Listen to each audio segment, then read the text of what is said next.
Welcome to the All in Recruitment podcast by Manatal, where we explore best practices, learnings, and trends with leaders in the recruitment space. If you like our content, as usual, please subscribe to our channels on YouTube and Spotify to stay tuned for our weekly episodes. My name is Lydia, and joining us today is Singe Linneboe, Head of People and Organization at Lift Relations in Denmark. Hello, Signe. Thank you for joining us on this podcast. Hello, Lydia. So, Signe, you've spent your career of nearly 2 decades now focusing on recruitment and HR. And in recent years, your role has been that of a people leader, where you initiate culture and organizational changes. Walk us through your journey in this field and some of the observations you've made over the past 10 years in HR. Mm-hmm. I started out as a recruiter, as many of us. And I think the mission for me was always to kind of revamp, retweak the way that HR was back 20 years. It was more like an admin department in the organizations. And for the last 10 years, there's been a very clear generation shift in how to approach the value that we contribute with. Now it's even called people and culture, which I think is a lot closer to the outcome that we're actually affecting. And I've always been a firm believer in what you permit, you promote, which is really about walking the talk. I think is very important for an organization, for people and culture, and in particularly people managers. And then the mission is also now, and that's what we see more and more of. And I think the podcast that Manatal is also doing is actually to put people and culture on the map, embed us in the organization as a very vital partner in how to drive success. Absolutely. You can't separate the two. I mean, recruitment brings the people in, and as head of people, you are looking at a mix of culture and a mix of dynamic behaviors and personalities contributing to making a business a success. So it's great that you're in the organizational culture space, especially because of the macroeconomic environment that we're in. And developing and cultivating organizational culture is certainly an evolving challenge. So how would you define culture in organizations today, especially after the pandemic and now during an economic pinch or a recession? Yeah. So I believe that culture is liquid, meaning it's liquid in terms of the people you have in the organization, in the market, the different scenarios. And I think that's very important to remember, that it's not something you can control. And culture will always be determined by the people and the behavior of people. And I think where a lot of companies might struggle is that they want to control culture, and it's just as futile as controlling people. It's simply not happening. What do you mean by controlling culture? So controlling culture, say, this is our culture. We want people who looks like this, who has this background, who's been pedigreed from these kind of companies or consultancies. That is controlling culture. And you can do that as long as you understand that if you keep putting the same ingredients into the same pot, the pot will never change. But people luckily do change. So even though you might be hiring for the same 2-3 profiles all around, their lives might take another direction, which will impact their own personal values, which they will bring to work, which will impact their behavior at work. And therefore, it's impossible to control culture. And I think there's a reason for that. What you can look at in terms of alignment is very, very important, is that you can look at value alignment. So every company, most companies would say, we have these values, sustainability, trust, whatever. And to make sure that there's a value alignment, that the people you get on board is aligned with the values, because that creates trust. And it also creates trust to really disagree, which is important. And in that way, it becomes secondary to really focus too much on the culture as long as you align on the values.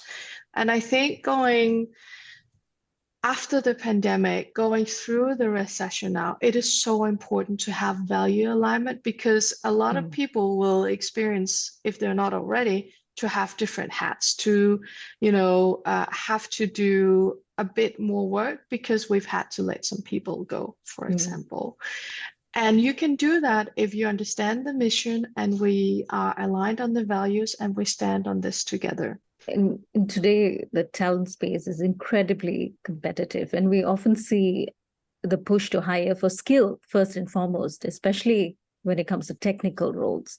Then culture fit tends to sometimes take a back seat in this instance. What should recruiters be equipped with when they're trying to assess the culture fit of candidates? Mm-hmm. Yeah. So I want to start by saying that I don't believe in culture fit, a bit aligned to what we just spoke about controlling culture. I believe in cultural enrichment. And again, you need to make sure that you have the value alignment. So it really, in order to do successful recruiting in TA, it really means that you need to go back to your leader and the leadership of the company and say, if these are our values, what behavior do we want to see from the values? The behavior you can analyze, the behavior you can drive data on. And that's important to go and look for people who are craft fit and who are cultural enriching to the organization. But you need to understand and you need to have documented the behavior that the culture is going to be enriching. So it's interesting, cultural enrichment or culture add. Yes. In some instances, Yes. we hear that term around. But how do you measure that? How do you analyze and how do you present the findings from behavioral analysis? Of course, you would have to make an analysis of the current organization and then make a couple of sentences on each value, what behavior is it that we see out there. And then you actually also need to have a decision step saying, if these are our values, this is the behavior that we see our values is motivating. Is this the behavior that we want? I mean, you need to have consensus. You might need to backtrack a little bit, change your value, and get another behavior if you think it's not fruitful. So you need to do the internal mapping first, and then you can actually do the external. In going back to your experience in organizational culture, we're seeing an economic pinch, and we've seen mass layoffs recently in large corporations all over the place. So what might be some ways for HR leaders to pivot an organization's people strategy within this context? It's important that an organization is always very clear on what are the terms, because I don't see an organization, a company as family. It's more like we're friends. And there are terms to every relationship. So what are the terms? What is it that we need to provide? What product is it that we want to create and enrich the world and our customers with? So look at the product strategy. See it like an onion. In the middle of the onion is the product strategy. This is our primary product. This is the product that we need to keep improving. This is the product that we need to keep offering on the other side of recession and any kind of change in the market. What is the craft that needs to be evolving around this product?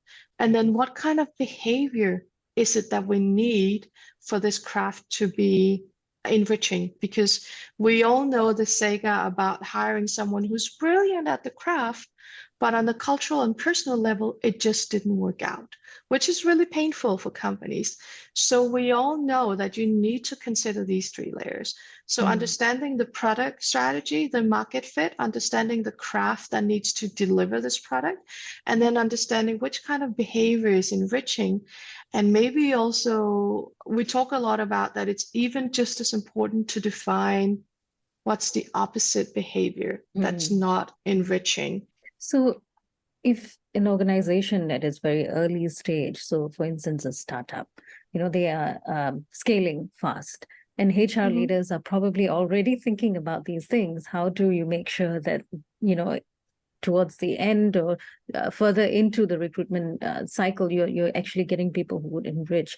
How would you suggest they think or strategize around this? As a startup, as a fast-growing company, you should have a people and culture champion in the board. Someone like me talking that language, taking care of the organization with those perspectives. You could also consult someone. So I think the issue starts somewhere else. The issue starts that people and culture perspectives, which is really the glue making sure that we have the right people with the right crafts at the right time, that they're often coming in too late. So the role becomes that we need to tidy up before we can actually move forward. So I would say to any kind of startup, get someone with these competencies in at the very early stage and make sure you have someone to advise you very specifically of what you need to be mindful of and take action on when you build your company. So let's discuss a little bit more about trends around HR technology. So there have been plenty of surveys out there, and this one survey from PwC stood out saying that more than half of the companies they've surveyed use HR tech naturally to find, attract, and retain top talent. So what would you say would be the three main HR technology trends for next year, or even in the foreseeable future? Yeah. I think that any kind of HR tech trends technology now and in the future would have a very clear D&I agenda. So we need to infuse D&I, diversity, equity, and inclusion, belonging into our organizational processes, like anonymous hiring is a thing. So you only look at craft and the way that they describe themselves. It needs to be very data driven because we all have biases. So that's also very important. No matter how well we're trained, it will put a veil in our decisions, and people tend to choose something that we recognize than something which is new. And our brain registers that as dangerous, something that's new, it's unknown. So to have the HR tech trends help us in terms of data-driven, but I think anything within the DAI space combined with data-driven functionalities is big, and is going to be very much bigger. So how should recruiters and HR leaders prepare to embrace these trends? Yeah, and this is where it gets very personal, because one thing is to use a tool, but if you haven't taken the training yourself, someone is gonna find out and it's gonna sound hollow. So what I think is very important is that everyone, not only people and culture leaders and TAs, but everyone in the company, they take some level of DEI training, which is really about establishing awareness about what is DEI and what is your own personal biases that might actually make you speak, act, make decisions in a way which is not inclusive without you even knowing it, without you even having that intent. So that's one thing. Education, awareness, and personal. It needs to be up personal and close. And in that way, you're also giving back to the employees who's actually taking part of that, because it will be learnings that anyone can take with them wherever they go. That's one thing. As a company, as a leadership, as a board, put your money where your mouth is. A lot of people are talking about DE&I, inclusiveness, anti-racial.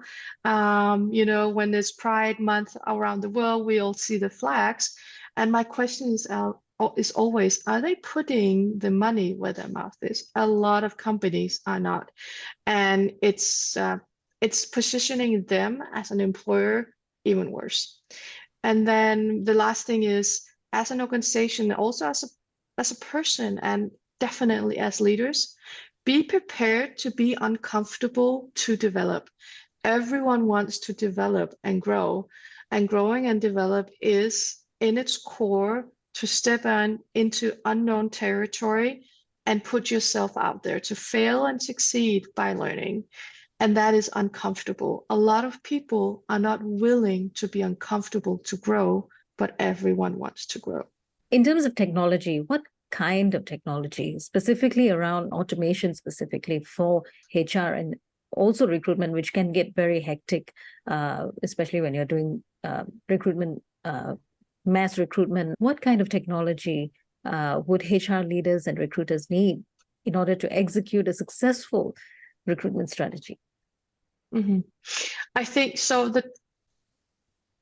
To me, I think I need to backtrack a little bit on that question, because there is a lot of apps and platforms, SaaS platforms, and they're all brilliant. But what I see when it's not successful is that the success criteria on a successful recruitment strategy is again not linked to the product strategy. So what is the product strategy and how do we build the organization around that? And we need to understand that needs to be linked. And then as you are executing the recruitment strategy, you need to analyze the execution of the strategy, both in terms of what was before the strategy, what's work in progress, and the post analysis of the strategy and the execution to understand the impact of the strategy. And the impact should always be measured in the organization in terms of outcome, performance, product market fit. And then you need to understand what to keep in terms of the strategy, what to stop doing that wasn't working. And again, it goes back to understanding the criteria before bringing any kind of platform or tech on board, and always ensuring that there's alignment. That's very important. I think there's a forest of platforms out there. So again, as I mentioned, anything within the D&I space, anything that's data-driven to give as unbiased suggestions on are we moving in the desired direction or not. And speaking of DE&I, what are some actionable steps that leaders and hiring managers can take so that they ensure there is diversity and inclusion and it is at play in the workplace? It's about understanding how to speak to minority groups. And minority groups can be even gender, it can be race, it can be educational background. And that goes with understanding your people. Who are the people that you have employed? That's both internally, but also in terms of the market. Who are the people that you want to include in your communication? So be aware of your audience, really, in short. One thing that we often see is that when we have growth talks, when we have merit appraisals and we have promotions, there's sometimes a very significant talk about how it's biased and how it's linked to the people that knows the managers and the ones promoting the best. Make sure that your growth talks are as data-based as possible, which there's also great tools for, because often, again, as I mentioned before, we will choose people to promote whom we see ourselves the most in, which is very often not the best for the company or the product or the market, because diverse perspectives is really enriching and can create a very, very unique product. So it's very important to be able to hold a variation of backgrounds and talents to make sure that there's inclusive perspectives. And that, again, takes very mature leaders. So again, it calls to the maturity level, I would say, of the leader as a person, because it's a big job to hold very various perspectives in a company. And from culture, it often moves into the realm of an employer brand. And that's how you build your employer brand. That's what you project about the company that anyone would want to join. So what, in your opinion, might be the role of employer branding to attract and keep diverse candidates? Again, it's about knowing your audience. And I think, again, also link it to the product strategy, the company strategy, the market strategy. It's okay to say the range of people that we can hire is this. This is the range of people we want because of our strategy. We believe that our strategy will be most successful with this range of people. Be honest about it. Communicate it out. Because when you're very honest and very transparent about this is what we're looking for, if it gives you 70% of what you want, but you want to reach 100, then you need to say, okay, 30% of that strategy actually didn't give us what we want. What is it that we need to change? So know your audience, and not everyone needs to be your audience, but be very clear in that. And also, again, remember the more narrow that you make your window, the less different perspectives you'll have. You have vast experience in the talent space, not just in recruitment, but also in, the whole view of watching organizational changes take place right in front of you. So what advice would you give someone who's starting out in this space, maybe in recruitment, possibly in talent acquisition, and even in organizational culture? As a young TA, I would say that TA is many things. You can go in many directions. It's a great place to start your career in people and culture. What I would look for if I were to start all over, which I was lucky to have, is to identify and find people or a team that you are keen to learn from and work very closely with. Find people whom you can see yourself getting candid, radical, clear feedback from without being upset, without feeling that you're not good enough, but someone whom you really respect. And again, that you have value aligned with. And then make your own expectations clear. Even though you're young or just coming out into the TA space, you can also be very experienced and new in the TA space. Make your own expectations clear, because then it's much easier for you and your team members and your employer to kind of adjust down the line and say, if you say, my expectation is that I will be working on these kind of projects and tasks and stuff, and then you can discuss that. It's much easier to change directions, and changes do happen, but it's much easier to change directions, and it's much easier to feel successful if you are courageous enough to also communicate your expectations. Signe, thank you so much for your insights, your time, and the valuable advice that you've just given to young people starting out. It is indeed a very important space. Lots of things are converging right now, and it's a very important time as well. So I'm sure the audience who's watching us and who's also listening in would like to find out where they can connect with you, perhaps. So where can they find you? I'm very often on LinkedIn, and I answer any kind of messaging or request back. I'm happy to assist and support, and also any feedback or enriching conversations back my way. I'm very interested in. And we have been in conversation with Singe Linneboe, Head of People and Organization at Lift Relations in Denmark. If you like our content, please subscribe to our channels. Stay tuned for more episodes every week from All in Recruitment. Thank you.